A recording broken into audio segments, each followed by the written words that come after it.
Hello tutors, it's Gav. Welcome to another one of my videos. Today it's an update on the, is this Meng, isn't it? Yeah, Meng 1 in 35 scale Jeep. It's not called a Willys or a Ford Jeep. Jeff from Jeff Donohue's Scale Modelling informs me it's probably a Willys Jeep. This is the one I'm doing. I don't know why I'm holding it gingerly, because it's most of it's actually put together. It's one of those projects again that was going really well, and then it wasn't.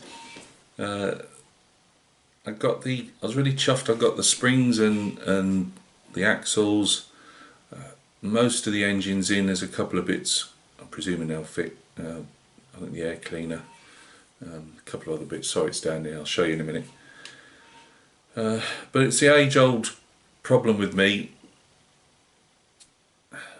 I just can't seem to build a model without it.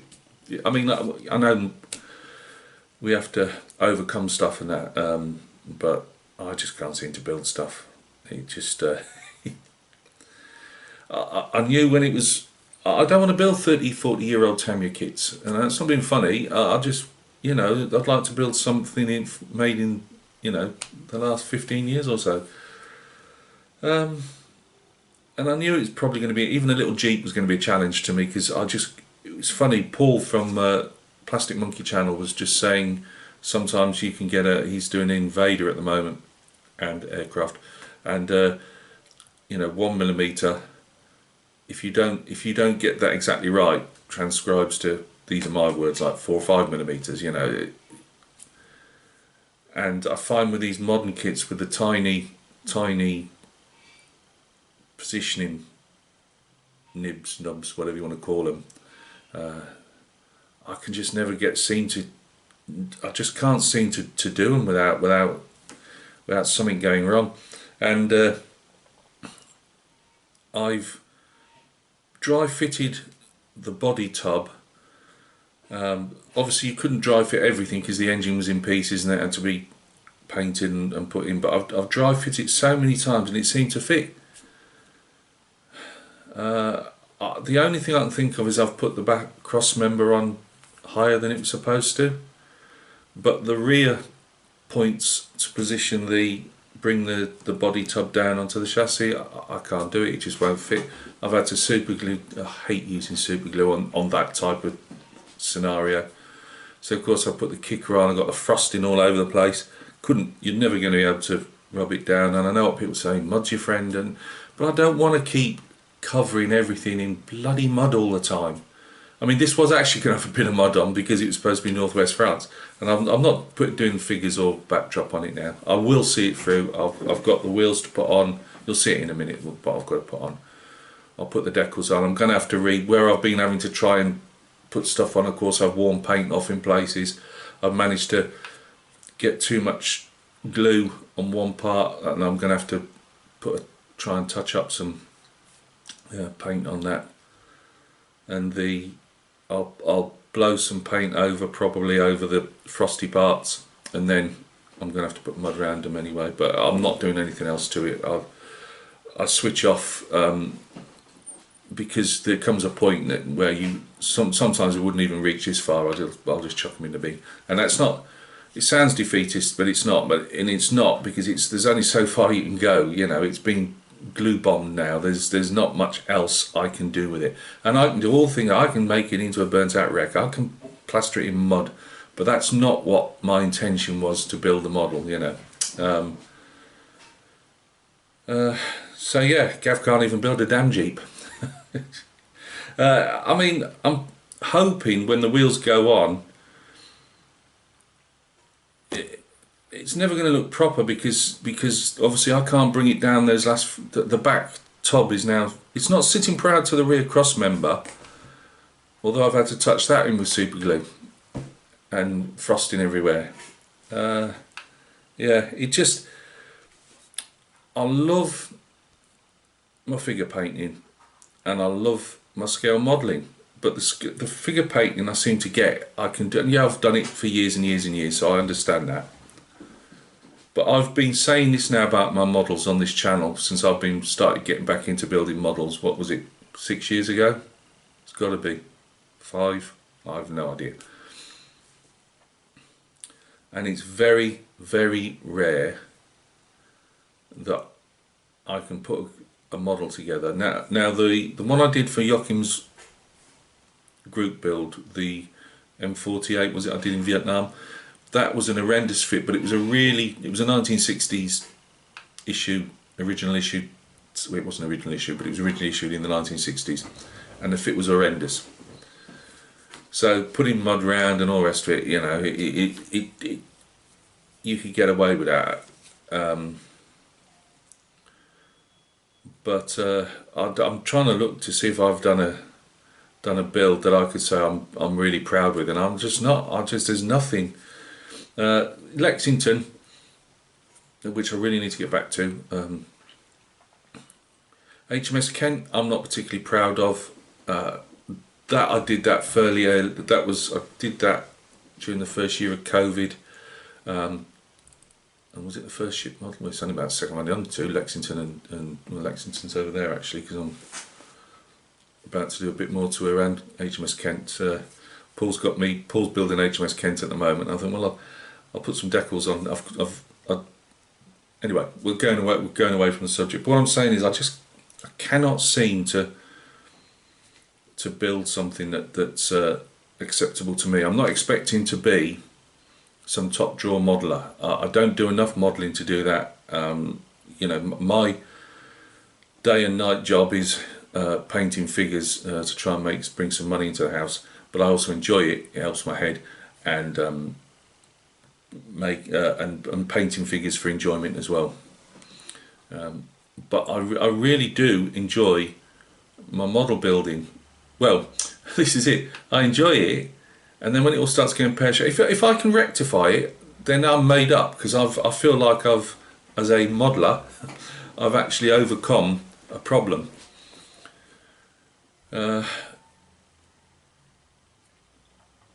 But I'm yet to find my niche in modelling. I'm a military guy, you know. I love military subjects. I've got a few cars, and I'm still need to get back on the hot rod. But I'm yet to find something that I can build and be happy with, you know what I mean? And just say, yeah, I've really enjoyed that. I've enjoyed building it, painting it, and I enjoy looking at it. Now, as I said to you, I've literally got 4 spaces about this big that I can display models in. I had 5, and I've got Tom's car that he sent me sitting in one space, and that'll never get shifted apart from when the plastic thing gets dusted. So I can only keep hold of my models I'll probably keep hold of them for about 3 or 4 months, 6 months, and then they go in the bin. I'll strip them down for anything I think, and if they've got metal barrels, if it's a tank, you know, that type of stuff. I'd like to try and keep, I mean, I'll never have the room, but Lexington and Kent, I always want to put on sea bases and in little plastic. I don't know where the hell I would put them, because I'd then go on, I've got about another 3 1-in-700s to do with those, and a 1-in-350 cruiser at some stage when I can find enough bits to aftermarket to go on it. But yeah, I just can't seem to build something. Every modeler, I think, unless they're, you know, either very lucky or top skills, has problems to overcome. And this wasn't like, oh, you know, try and get the chassis under it. And then I've been trying to do it now for a couple of days or evenings, you know. I finished painting. And in the end, I just had to resort to super glue last night. I thought, this is getting me nowhere, and the more it gets me down is not good for my head. So I just thought, run with it, just stick the damn super glue on, and get it done. Get the box, get the box out this, you know, off the stash pile.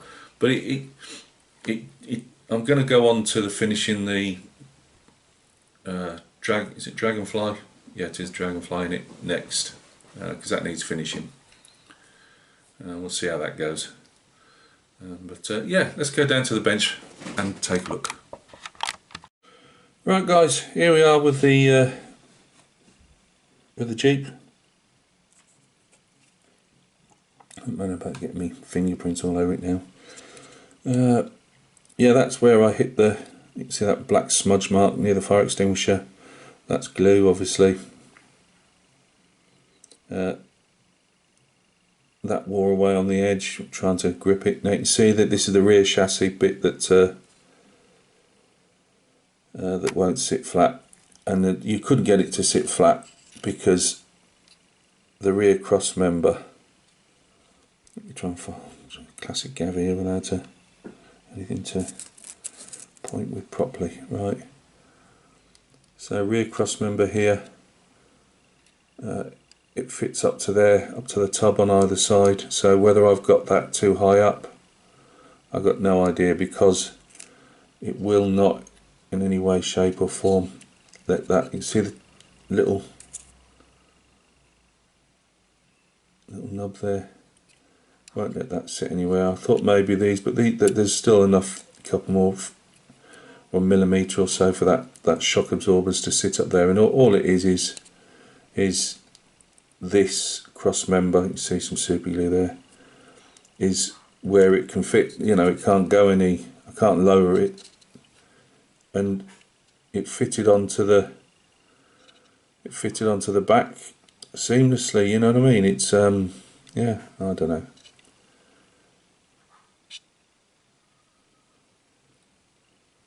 Is there, you've still got they've got so many holes that I don't understand on such a modern kit. Not the fit issue, that's me, but see all them holes. I mean, I've filled a ton under there, and I've still got a ton left over, which I've, you know, I just thought, well, how am I supposed to do them, because I wasn't 100% sure where things would go, because I couldn't at the time put obviously all the, like, the pintle mount and everything on.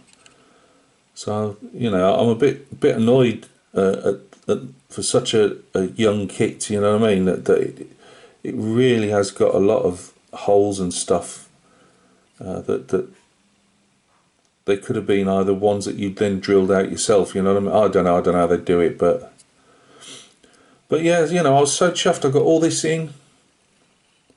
Everything was, and as I put the front piece in without gluing, just dry fitting it down, I was going, yes, look at that. Oh, it's all gonna. And I just slowly, gently put, because obviously this is all fairly, obviously fragile.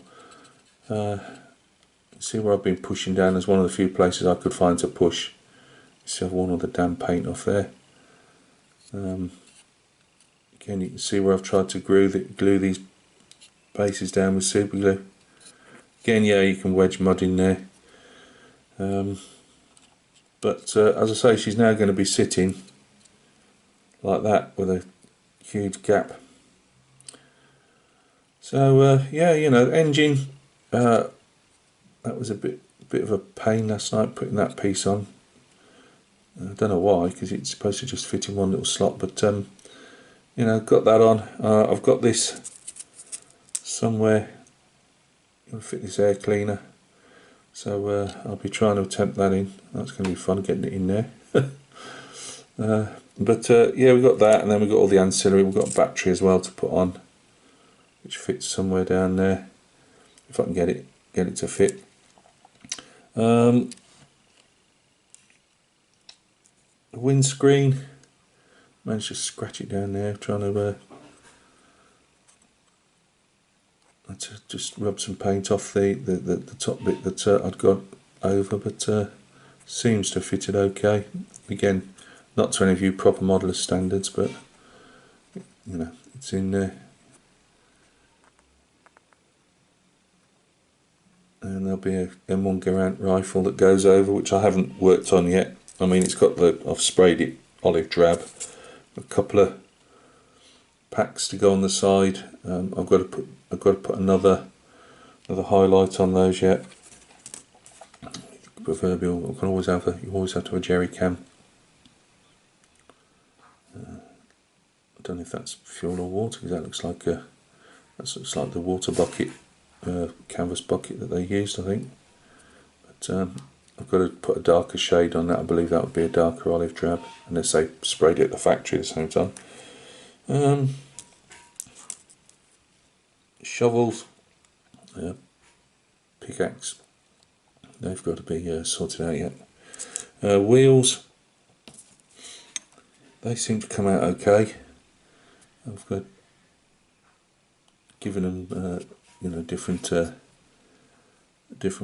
dry brushes and whatever to just put the first layers of dust on.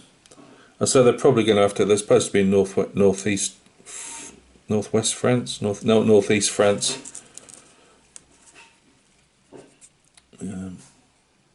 But yeah, they've not come up too bad. So with two halves. As I say, I was quite chuffed with the way things were going. I should have known better, really. It's just a shame that another one hasn't worked out properly. I've managed to seize up probably with paint. One of the diffs here doesn't move like the other one does. The other one, I'll have to move it because it's going to watch that snap off. Because that one moves, it's that one. So I'm trying to have to move that because it's pointing in some weird angle. I've got to put a decal on this front piece as well, obviously. It's a small decal to go on there with the gauges. That's about it, really. I've managed to chip some paint there as well, but I'm going to leave that and just paint them in as chips because there'll be a lot of footwear there, I'd imagine.